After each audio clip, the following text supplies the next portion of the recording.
Vamos orar para ti, conocer o que vai fundamentar a palavra do Senhor nessa noite. Senhor Jesus, obrigado nessa noite por estar aqui em tua casa. Obrigado, Senhor Jesus. Tira todo cansancio, todo espírito contrário da tua palavra. Tira, Senhor Jesus, de nossa alma todo cansancio, nossa mente. Senhor Jesus, venimos nessa noite para orar, Senhor, para que teu servo, Senhor, que vai estar ministrando a tua palavra, que não seja ele, senão que essa palavra que já está no coração dele, que esteja ministrando cada vida, Senhor, cada pessoa, inclusive os vizinhos que estão aqui perto da igreja, aonde chegue, Senhor, o microfone, o som do microfone, Senhor, que alcance aqueles vizinhos que estão perto, as crianças. Em nome do Senhor Jesus Cristo, oramos, Senhor, por a vida de teu servo. Espírito Santo de Deus, ministra, Senhor, sua vida. Agora, Senhor Jesus, por o poder de tua palavra, Senhor, hemos orado e acreditamos que tu tens o poder e que todas as coisas do mundo estão em tuas mãos, Senhor. Abençoa, Senhor, o Brasil. Abençoa, Senhor, essa igreja. Abençoa cada pastor, cada pastora, cada ministro, Senhor, cada obreiro que se encontra aqui nesse lugar. Abençoa, Senhor, e prepara a tua igreja, Senhor, porque muito pronto o Rei voltará por sua igreja. O Rei Jesus Cristo voltará por sua igreja. E aqueles que estão preparados, aqueles que têm seu coração preparados, o Rei está voltando pronto. Aleluia! As sinais se estão cumprindo. Aleluia! E o Senhor Jesus Cristo, Ele fala que Ele está voltando. Em breve voltarei, diz o Senhor. E minha palavra se está cumprindo. E se vai cumprir ainda mais. Entrarão tempos muito peligrosos, persecuções sobre a terra, mas minha palavra se está cumprindo, diz o Senhor dos Exércitos. Jesus Cristo, nessa noite deixamos a tua palavra, Senhor. Usa teu servo, Senhor, como tu queres, Senhor. Em nome do Pai, do Filho e do Espírito Santo de Deus. Amém e amém.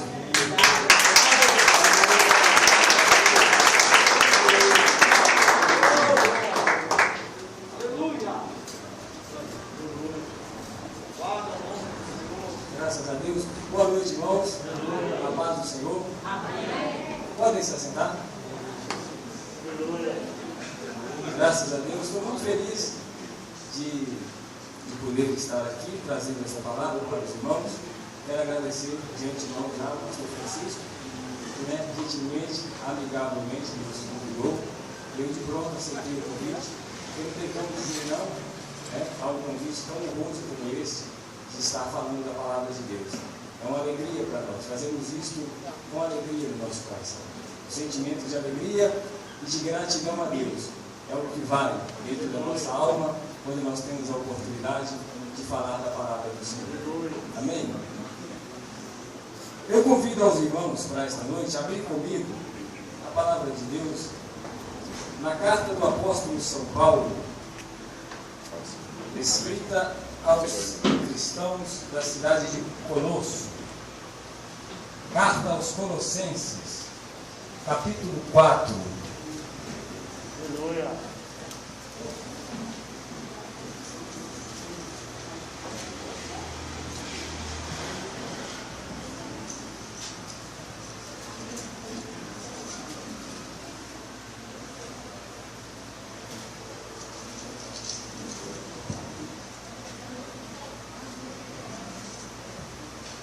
Capítulo 4.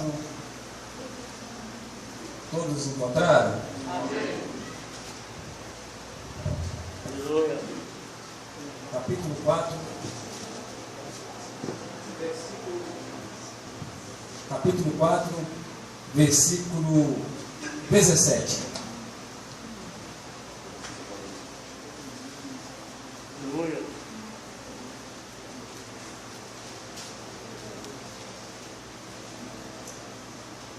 Amém? Amém. Posso ler? Amém.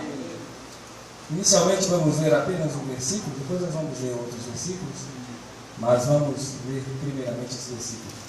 Capítulo 4, versículo 17. Diz assim: Também dizei a Arquipo: atenta para o ministério que recebeste no Senhor, para o cumprires. Amém? Feche os seus olhos. Deus, o pastor orou pela minha vida, me sinto abençoado, tremendamente abençoado pela ministração, a oração que foi feita, Deus, a favor da minha vida, a favor da palavra que será ministrada. Uma vez mais eu te peço, Senhor, em nome de Jesus, abençoe, Senhor. Abençoe as nossas vidas aqui nesta noite com a tua palavra. Que a tua palavra possa encontrar guarida no coração de cada irmão, de cada um de nós, né? Nós possamos entesourar a tua palavra no nosso coração nesta noite e aprender do Senhor através da tua palavra. Em nome de Jesus, eu te peço isto e te agradeço para sempre. Amém. Glória a Deus. Vamos poder sentar? Meus irmãos, a palavra que Deus colocou no meu coração nesta noite é uma palavra,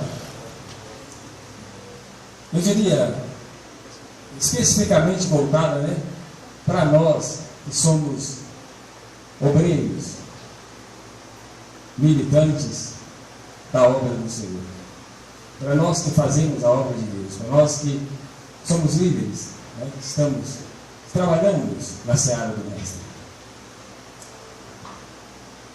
Aqui o apóstolo Paulo, o incansável apóstolo Paulo, né?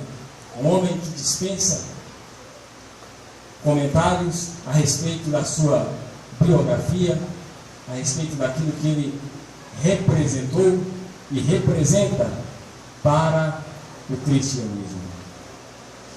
É o segundo maior nome, o segundo maior mestre do cristianismo depois do Senhor Jesus Cristo. Então, aqui o apóstolo São Paulo, ele terminando a sua carta, assim, nas palavras finais da sua epístola, a qual ele escreveu para os cristãos da cidade de Colosso. Esta epístola ela é maravilhosa, porque ela fala acerca da supremacia de Cristo. É linda, é uma carta, né, é uma obra-prima, a epístola de Paulo aos Colossenses. Quem ainda não leu essa epístola, precisa ler. E ler bem devagar, meditando em cada palavra, porque é uma preciosidade, é um manancial. Então, irmãos, Paulo, aqui ele ensina a respeito da supremacia de Cristo, né? Cristo que é a mais alta cristologia nós podemos encontrar na Bíblia, se no Novo Testamento se encontra na carta, está aqui na carta aos Colossenses. Aqui o Senhor Jesus Cristo, ele é apresentado pelo apóstolo São Paulo como aquele que é o princípio da criação. O princípio da criação. O primogênito, de Deus. Aqui Jesus é apresentado como o Criador de todas as coisas, em pé de igualdade com o Deus Todo-Poderoso. Então, depois de Paulo ensinar acerca da divindade de Cristo, ele traz aqui as suas palavras finais, como sempre ele faz nas suas cartas, e ele começa a dizer, saudai a fulano, saudai a Beltrano, saudai o irmão, começa a dar as suas recomendações. E no versículo 16 ele traz algo muito interessante, né? Ele diz aqui, para que essa carta, os irmãos não precisam de ler, só gostaria que os irmãos prestassem atenção, bastante atenção, eu estou apenas tentando introduzir a mensagem. Então, no versículo 16, ele diz para os irmãos, olha, uma vez que essa carta for lida por vocês providenciem para que essa carta seja lida também na igreja dos irmãos de Laodiceia. E essa carta de Laodiceia, ninguém sabe, né? Que carta é essa? Não existe carta aos Laodicenses na Bíblia, não existe. Mas existiu essa carta. alguns que dizem que essa carta talvez seja a carta aos Efésios, que a carta aos Efésios foi endereçada como uma espécie de circular, para circular entre todas as igrejas ali da Ásia. Então talvez seja a carta aos Efésios, a dita carta aos Laodicenses que Paulo diz aqui. Essa carta seja lida, né, na igreja dos Laodicenses, e a dos Laodicenses, que seria talvez a carta aos Efésios, seja lida também por vós. Aí quase que assim, Paulo, quase que eu esquecia, como se Paulo estivesse dizendo assim, eu já ia esquecer, já estava esquecendo aqui, por favor, né, escreve aí, talvez, dizendo para o seu amanuense, escreve aí, para dizer a Arquipo, já estava me esquecendo, mas isso aqui é muito importante, dizei a Arquipo, atenta para o seu ministério, para o ministério que recebestes no Senhor. Que coisa maravilhosa, que coisa interessante. Quase Paulo, por pouco a gente não teria, né? Essa revelação aqui, esse material aqui para a gente aprender. Porque foi nos instantes finais, na prorrogação do segundo tempo, que Paulo nos deixou aqui esse ensinamento. Então ele diz, dizei a Arquipo, atenta para o ministério que recebestes no Senhor. Meus irmãos, eu gosto muito de estudar a palavra de Deus. Até vinha conversando com o pastor Magela, o grande pastor Magela ali. Fiquei muito feliz de revê-lo. A gente vinha conversando e eu dizia para ele, olha pastor, hoje em dia com essa coisa de internet aí, as pessoas estão assim, achando as coisas tudo muito pronta, né? Está tudo assim, muito mastigado, está tudo muito fácil. Eu sempre gostei de estudar a Bíblia porque, graças a Deus, né, louvado seja Deus, é o meu ministério, sempre trabalhei nessa área de estudo, de escola bíblica, enfim. Então eu sempre gostei de estudar a palavra, de procurar conhecer a palavra de Deus mais a fundo a cada dia. Nunca a gente aprende, sabe tudo, mas a gente precisa estar sempre buscando conhecer. Então, eu gosto de buscar na fonte, no texto grego, aquilo que diz, o que a palavra está dizendo ali, no texto grego, porque o Novo Testamento não foi escrito em português, não foi escrito em inglês, não foi escrito em espanhol, foi escrito em grego. Então, infelizmente, quem quer estudar a Bíblia para ensinar, tem que, e ainda mais nos dias de hoje, você vê tanta tradução de Bíblia, tanta coisa acontecendo, tem que ter uma fonte confiável para poder checar. Então, eu checando essa passagem, eu descobri que a palavra atenta aqui, no texto grego, quer dizer, olhe, é isso que quer dizer, olhe para o ministério. Atentar, a palavra lá, literalmente está dizendo olhar para o ministério. Só que é um olhar diferente. Seria o sentido da palavra assim, mais ou menos. Mais ou menos não, o sentido preciso da palavra. Seria você olhar para as coisas materiais, só que com uma visão espiritual. É isso que Paulo está querendo dizer. Atenta para o seu ministério. Ou seja, nós devemos, homens, mulheres de Deus, nós devemos olhar para as coisas físicas, mas com um olhar espiritual. Nós temos que ter uma percepção espiritual acerca das coisas visíveis. Né? As coisas visíveis são resultado daquelas que são invisíveis. Então nós temos que ter esse discernimento espiritual. Nós devemos ter a capacidade de buscar do Senhor, né, essa capacidade de bater o olho naquilo que nós estamos visualizando e ter ali uma compreensão, além das aparências. Então é isso que Paulo está querendo dizer. Atenta para o seu ministério. Atenta para o ministério que recebeste no Senhor. Outra coisa interessante é que a palavra ministério aqui é diaconia, um substantivo feminino. Daí vem a palavra diáconos. E a palavra ministério, a palavra diaconia, ela significa serviço. É isso. O diácono é aquele que serve. O diácono é aquele que trabalha, é aquele que faz o trabalho. E às vezes o trabalho que ninguém quer fazer, ele vai lá e faz. Esse é o diácono. Então a diaconia é o serviço prestado, né? O serviço que alguém presta. É o garçom. Esse é o diácono. Então, o serviço aqui, ministério aqui, está falando disso, está falando da diaconia, do serviço, que recebestes no Senhor. No Senhor. Interessante isso que ele recebeu, ele tinha, ele tinha um mandado, ele tinha algo para cumprir, e que ele não havia recebido de homem algum. Embora Paulo era quem ele era, a autoridade que ele era no seu tempo, como apóstolo, mas ele não havia recebido este mandado de Paulo. Ele havia recebido este mandado do Senhor. Interessante isso, né? Ele recebeu do Senhor. Ele não recebeu de homem algum. Ele recebeu aquilo do próprio Deus. Que coisa maravilhosa. Aí Paulo diz, para o cumprires. A palavra cumprir aqui tem o resultado de completar. Mas completar de maneira assim, é como se o copo estivesse aqui na metade, é você completasse o copo até que ele transbordasse. Completar. Para cumprir, preencher de maneira plena. Isso é cumprir. Então, irmãos, o que nós aprendemos aqui? O que eu quero dizer através desse versículo?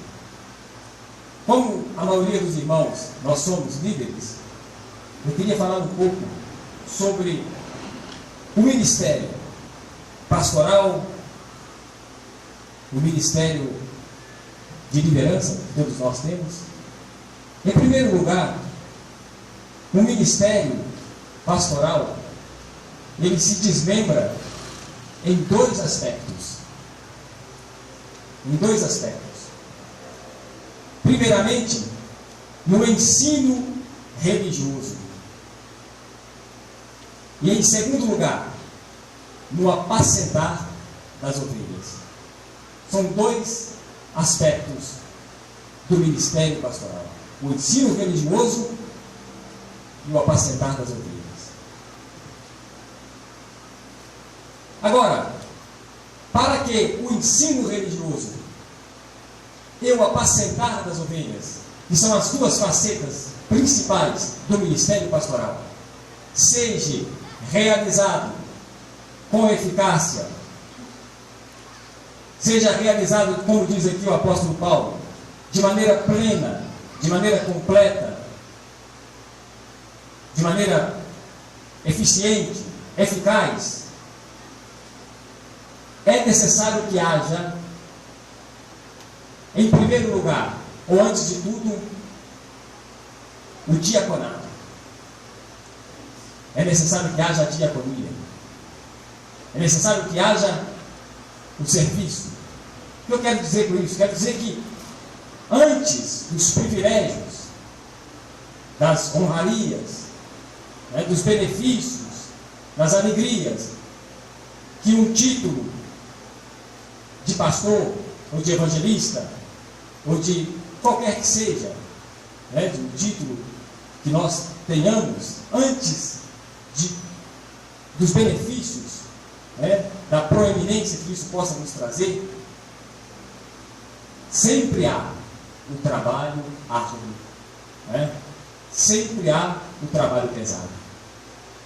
Não se engane, irmãos, a verdade é esta.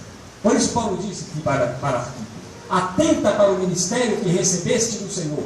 Atenta para o serviço, aquilo lá que você tem que fazer. Não sabemos qual é. Não sabemos. Uns dizem que Arquipo era pastor de Laodiceia, a igreja de Laodiceia.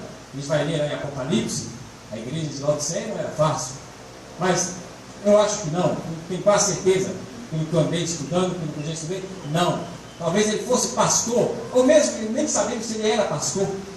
Fala o ministério diaconia, o serviço, ele tinha algo para fazer. Talvez ele foi pastor, porque ele era filho de África e de Filemão. E Paulo escreve a carta de Filemão e chama ele de soldado de Cristo, nosso soldado, companheiro de lutas. Era esse homem aqui, Arquipo. A única coisa que sabemos dele: companheiro de lutas. Era um cara que estava ali, se desdobrando na obra de Deus o tempo todo. Então ele tinha algo, ele tinha uma incumbência de Deus, e não era nada fácil. Era algo que ele tinha que realizar, e que era ele que tinha que realizar, porque ele tinha recebido do Senhor.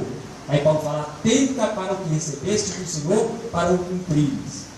Então, irmãos, Não pensemos, não nos deixemos, né, iludir pensando que é fácil. Eu sei que os irmãos sabem que não é nada fácil, mas que nós estejamos uma vez mais conscientes disso. Não é nada fácil fazer a obra de Deus, seja em qualquer que sejam os aspectos, seja no aspecto religioso ou seja no aspecto do apacentar das ovelhas. É fácil o ensino religioso? Um mestre é fácil? Você tem que estudar e muito, tem que ler a Bíblia. Às vezes você está cansado, chega em casa, está cansado, o corpo está mais para deitar e descansar, mas você tem uma lição.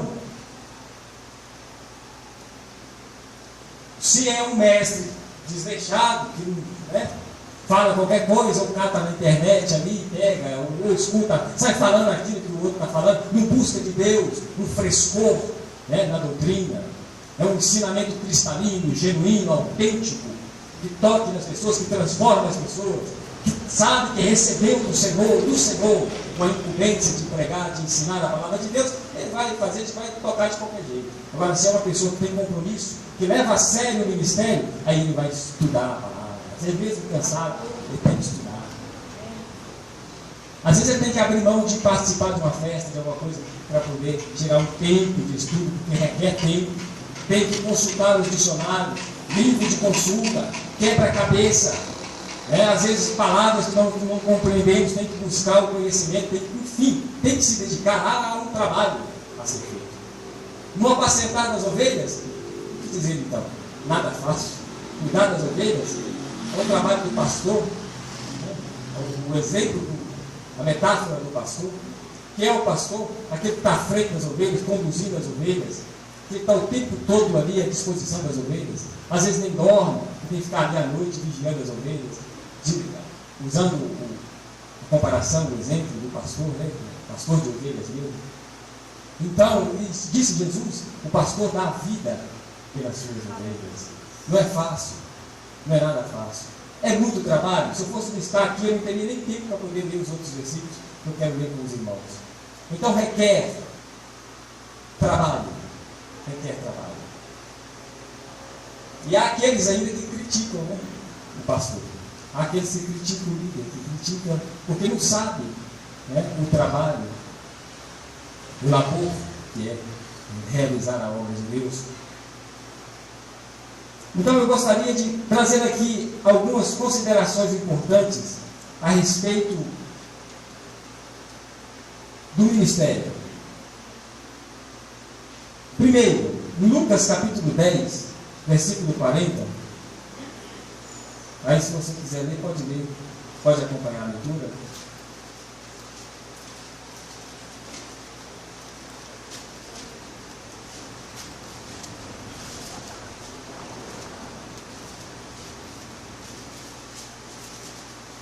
Lucas capítulo 10, versículo 40, diz assim: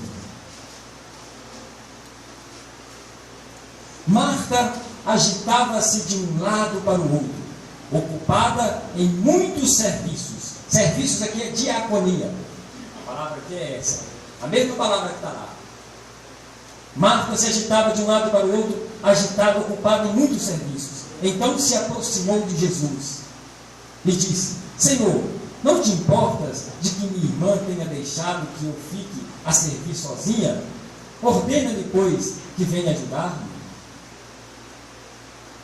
Até aqui. Aqui nós temos essa passagem, todos os irmãos conhecem, né? Graças a Deus, é bom falar com os irmãos que já são livres, todo mundo conhece, não precisa a gente ficar exemplificando muito. Então, o que acontece? Aqui, Marta, ela estava ali o tempo todo querendo agradar Jesus, trabalhando, desdobrando na cozinha e tal, tentando agradar o mestre de tudo de qualquer forma. E aí Jesus vai e fala para ela depois aqui: Marta, você anda muito alvoroçada. Para que isso? Maria, ela escolheu a melhor parte, porque Maria, irmã de Marta, estava ali chegada aos pés do Senhor, e ouvindo as palavras de Jesus, assimilando as coisas da doutrina de Jesus, aprendendo com Jesus, desfrutando de melhor da comunhão ali com o mestre, enquanto Marta estava ali o tempo todo, só trabalhando. Então, qual a consideração que eu faço dessa passagem? É que nós devemos, irmãos, estar atentos para que o ministério não roube a nossa comunhão. O trabalho é importante, há muito trabalho a fazer.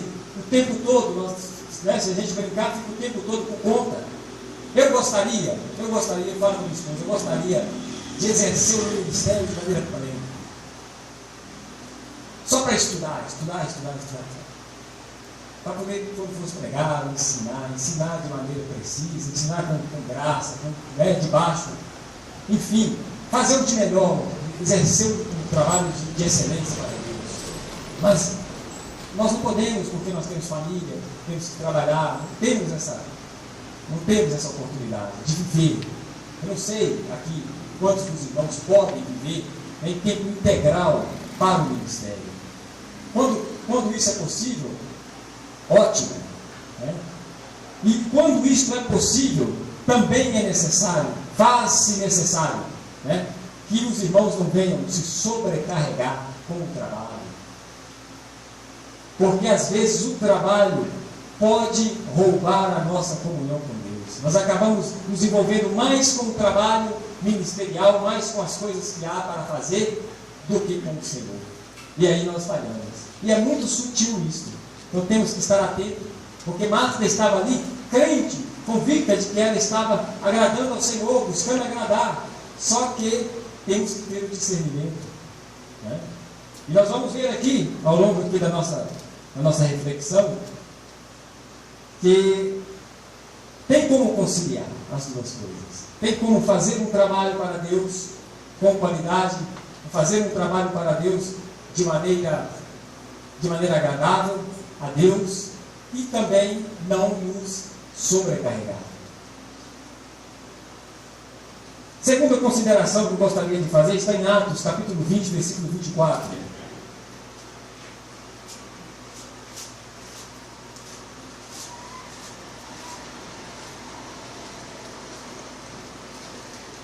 Diz assim, eu vou ler para a gente ganhar tempo. Se você quiser anotar alguma coisa. Diz versículo 24. Porém, em nada considero, Atos capítulo 20, versículo 24.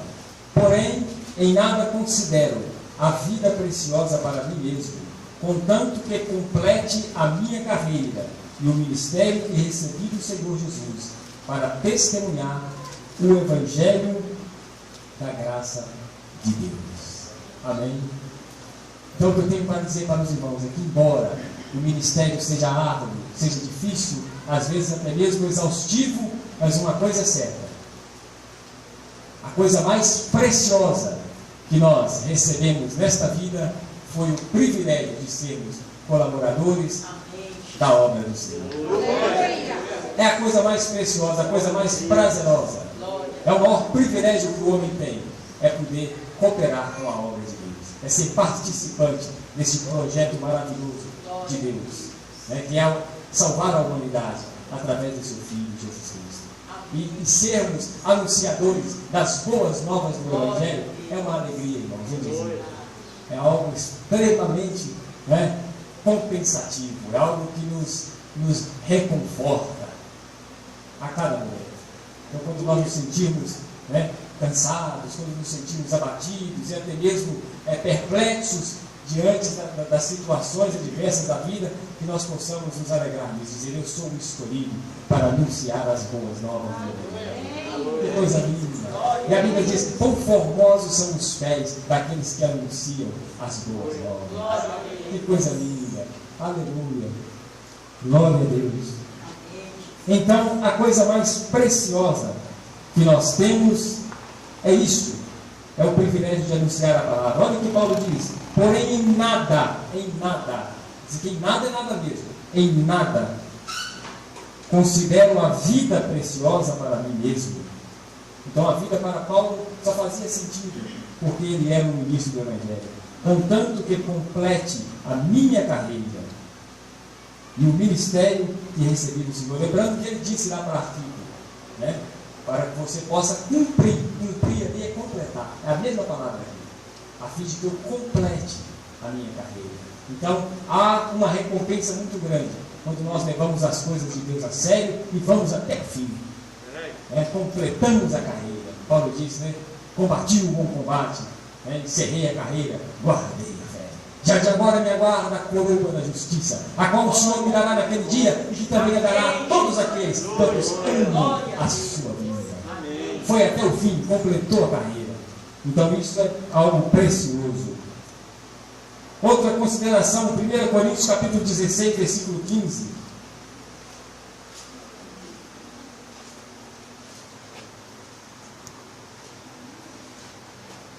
Diz a palavra de Deus: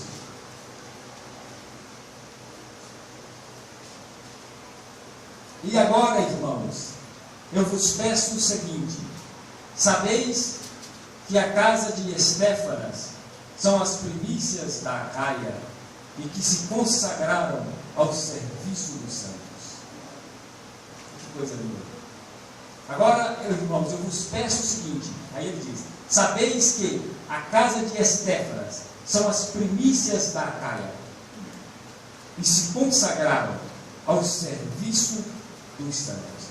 A casa deste homem aqui, deste servo de Deus, ela havia se destacado nas regiões da Acaia. O que era a Acaia? A Acaia era a província romana no mundo grego. Então a Acaia era toda aquela região da Grécia, que era importante no mundo antigo. Quando a gente fala de Grécia, que Paulo esteve em Atenas, pregando ali em Atenas, aí todo mundo pensa que Atenas era esplendorosa nos tempos dos Atos dos Apóstolos. Ali não, Atenas já não tinha nenhuma importância. Atenas ali já era uma cidade sem nenhuma importância. A importância, o resplendor da cidade de Atenas, está mais ou menos há 400 anos antes de Cristo. Naquele tempo Atenas já não tinha importância nenhuma, porque quem dominava o mundo já não eram mais os gregos, eram os romanos. E os romanos então implantaram a sua capital, no mundo grego, na região, ali na cidade de Atenas, aquela região, na cidade de Acaia. Acaia era a província romana no mundo grego. Então este irmão, e era muito importante esta região para Paulo, porque era quando o Evangelho alcançou o Ocidente. Já não era mais o Oriente, agora o Evangelho já havia chegado no Ocidente, cumprindo aquilo que Jesus disse: ide por todo mundo, pregai o Evangelho até os confins da terra. Então o Evangelho estava avançando e crescendo e enfim, expandindo. É a expansão e a propagação do Evangelho. E aqui então, Paulo destaca Estéfanas, porque Estéfanas ele tinha se tornado importantíssimo naquela região ali do Ocidente. E Paulo diz que a casa dele era as primícias da Acaia. Eles eram os primeiros, os mais importantes. Os primeiros ali naquela região. E eles se consagraram ao serviço dos santos. Se consagraram no sentido de eles se organizaram ali ao serviço dos santos. É eles quem comandavam ali as ofertas que tinham que fazer. Naquele tempo eles tinham ofertas, enviavam oferta para as igrejas para as igrejas mais carentes, aqueles que necessitavam. Então, de maneira que tinha que haver uma certa organização, tinha que haver ali, tinha que haver como eu diria, explicar melhor para os irmãos, tinha que haver é como se eles tomavam conta de tudo, de todas as finanças da igreja. Eles tomavam conta daquilo que havia que fazer, da assistência social que havia que fazer naquele tempo. Então quem tomava conta disso era a casa de Estéfanas. E eles se consagraram, ou seja, eles se organizaram, a serviço dos santos.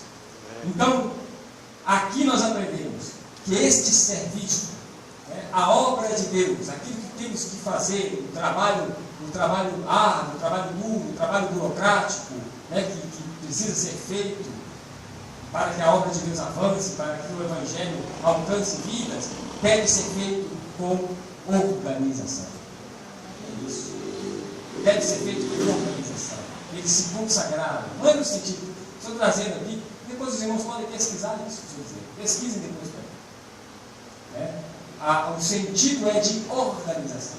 Eles se organizaram para que eles pudessem realizar a obra da melhor maneira possível, para o serviço dos santos. E o serviço aqui é o diaconato, a diaconia.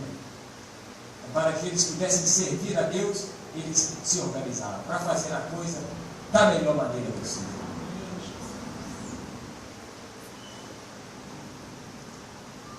Segunda Coríntios capítulo 11, vão ler bastante versículo. 2 Coríntios capítulo 11, versículo 8.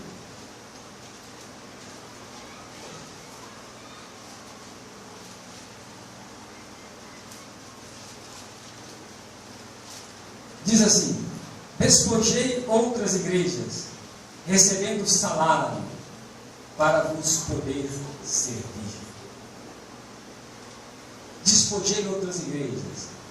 Em outras palavras, Paulo aqui está dizendo: eu estou tão certo, tão convicto do meu chamado, do meu ministério, daquilo que eu tenho que fazer em prol do crescimento da igreja, em prol do desenvolvimento da igreja, é que foram me feitas propostas, ou eu teria outras opções, né, para poder estar tendo retorno do meu trabalho, mas eu simplesmente despojei, eu abri mão para poder vos servir. A palavra servir não precisa nem falar, todo mundo já sabe, né? Diaconato. Para poder vos servir. Então, para podermos servir a Deus, para podermos trabalhar para Deus, é necessário desprendimento. Tem que se desprender.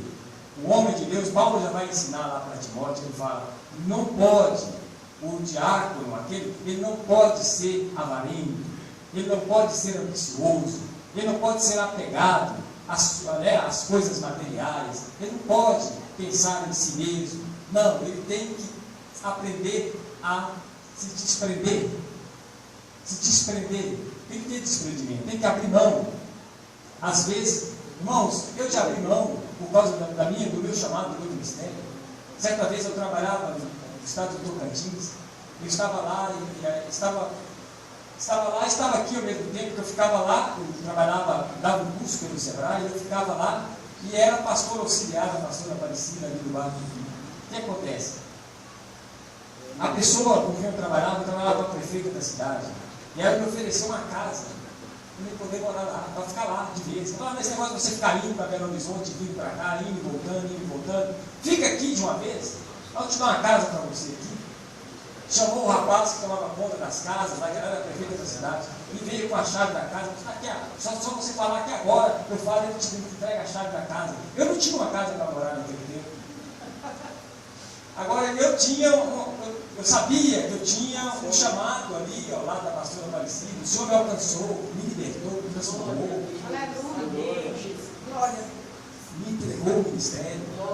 Como eu iria dar as costas? Né? Dizer: ah, Senhor, não, meu coração estava lá na hora. Abri mão, simplesmente abri mão. Falei: não quero, eu tenho um projeto, eu tenho um propósito lá. Eu sou pastor auxiliar da igreja. E olha que ainda tinha uma outra igreja lá do Evangelho Quadrangular, e a pastora falou: não, fica aqui conosco, aqui, você pode pastorear com a gente. E comecei a até fazer umas viagens missionárias com eles lá, nas aldeias de índio, a gente foi, pregando o Evangelho. Mas o meu coração estava aqui, a convicção que eu tinha de chamar era aqui, pronto, eu tinha que abrir mão. É isso que eu estou dizendo. Tem que haver desprendimento. Às vezes a gente vai ficar, né, diante dali, você vai ter que tomar uma decisão, vai ter que tomar. Ou eu aceito cumprir o chamado de Deus, ou então eu vou ter que abrir mão disso. Aí você tem que orar, aí você vai ter. Tem coisas que não precisa nem de ficar orando muito, né? Você tem que tomar a decisão. Você tem que ser sincero diante de Deus. Não, Senhor. O Senhor tem para mim é isso, e eu vou encarar, ainda que isso incorra prejuízo para mim. Eu tenho que fazer a obra de Deus. Não posso pensar em fazer a obra de Deus enquanto eu vou ter de retorno. Paulo está dizendo isso aqui. Eu desprezei outras igrejas que eu poderia ganhar aquele salário, né? Poderia ficar lá em Filipos, junto com Lídia, que era empresária, né? Tinha uma empresa lá de tecidos, trabalhava com púrpura, mulher rica, empresária, gostava de Paulo, tinha uma reunião de oração. Pode ter opções, mas não, eu tenho que cumprir o meu ministério. Amém. Aleluia. 1 Timóteo capítulo 1, versículo 12.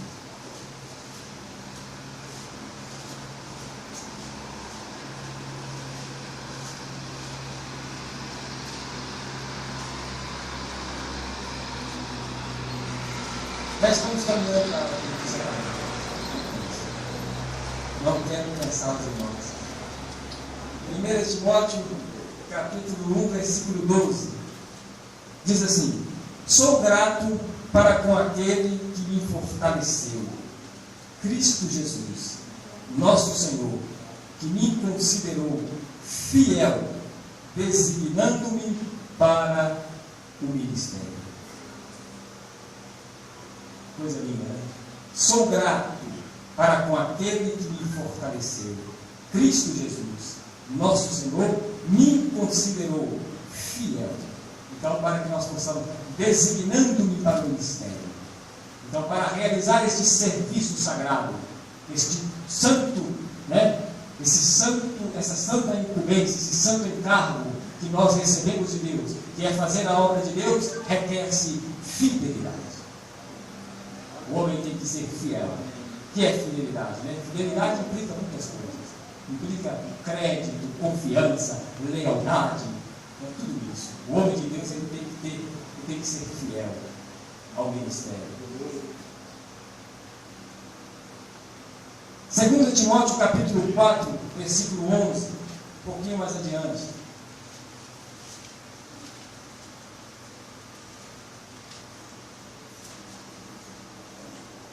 Diz assim, 2 Timóteo capítulo 4, versículo 11: somente Lucas está comigo. Toma contigo Marcos e traze, pois me é útil para o ministério. Aqui é São Paulo, já na sua última carta, né? Ele já preso na masmorra, em Roma, prestes já a ser decapitado, por volta do ano 60 da era cristã. Ele já encerrando ali a sua carreira, ele começa a dizer: olha, fulano de tal, amando o presente século, se foi. O outro foi para tal região, o outro foi. Agora, Lucas está comigo. Somente Lucas está comigo. Aí ele diz: toma contigo Marcos e traze, pois me é útil para o ministério. Irmãos, uma coisa nós temos que aprender: ninguém faz a obra de Deus sozinho, né? Nós não fazemos a obra de Deus sozinho. É certo que a obra de Deus, ela às vezes é extenuante, às vezes o trabalho é grande, às vezes a luta é muito grande. Agora, uma coisa é certa: Deus sempre coloca pessoas de valor ao nosso lado para nos ajudar. Sempre tem alguém, né, de valor, alguém especial que Deus coloca na nossa vida para poder nos ajudar. Sempre. Nunca você vai estar sozinho. Sempre o Senhor vai preparar alguém para colocar ao seu lado. Agora, cabe a nós reconhecer. Paulo aqui reconheceu. Ele diz: olha, Marcos, ele é útil. Ele é útil. Então nós temos que reconhecer isso. Reconhecer que as pessoas são úteis para nos ajudar. Porque se nós não reconhecermos que as pessoas estão ali e elas são úteis, às vezes nós queremos fazer tudo sozinho. Existem líderes, pastores, eu mesmo já vi muito, antes tinha muito, hoje em dia não tanto, mas antes havia muito. Pastor que queria fazer tudo sozinho. Às vezes o pastor queria pregar, queria tocar, queria chutar a bola, fazer o gol, tudo sozinho. Ele quer abrir o culto, quer pregar. Não, tem que reconhecer que tem pessoas na igreja capacitadas.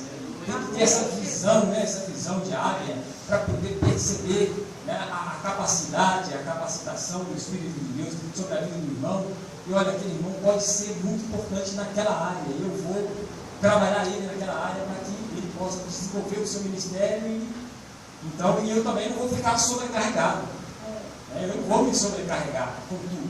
Sempre que eu posso pegar essa função e delegar ela para o irmão. Apesar, afinal de contas, o grande líder é aquele que delega, né, a autoridade.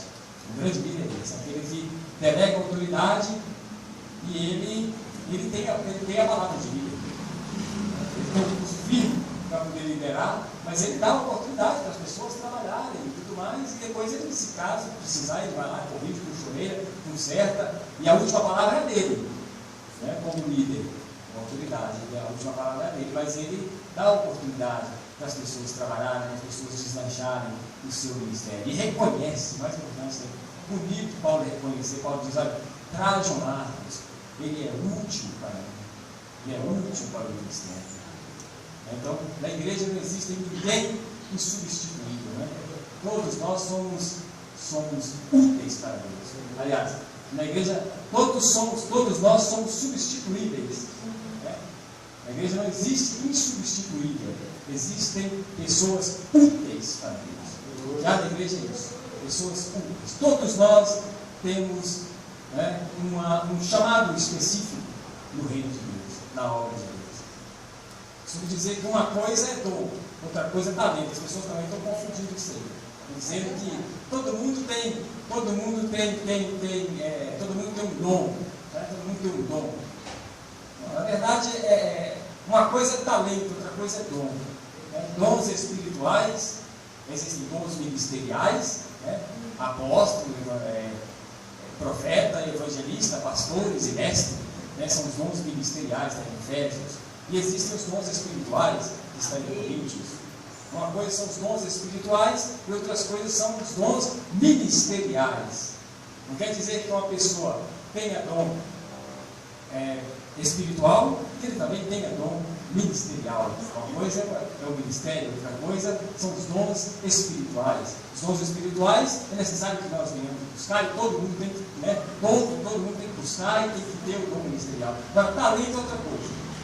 Talento, às vezes, uma pessoa que está lá no mundo tem talento, não pode ter talento, mas o talento a pessoa também nasce, você já nasce com aquele talento. O dom não, o dom é Deus quem dá. Então a pessoa pode não ser tão talentoso para realizar determinada coisa, mas se ele buscar de Deus, Deus pode o capacitar, Deus pode conceder para ele um dom específico para que ele possa fazer a obra de Deus. Então, é necessário que haja essa compreensão. Hebreus capítulo 1, versículo 14.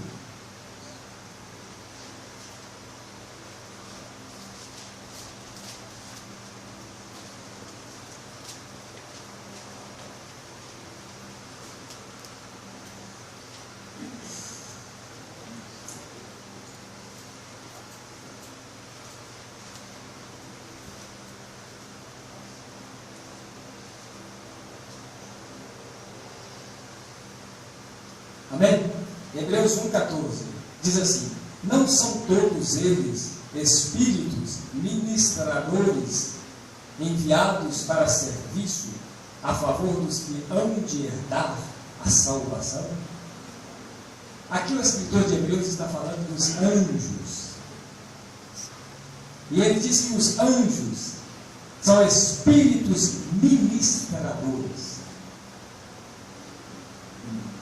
A palavra é a mesma, ministrador, são espíritos de diaconia. A palavra, em Apocalipse, nós encontramos o escritor do livro de Apocalipse se dirigindo ao anjo da igreja. Ali é o pastor, né?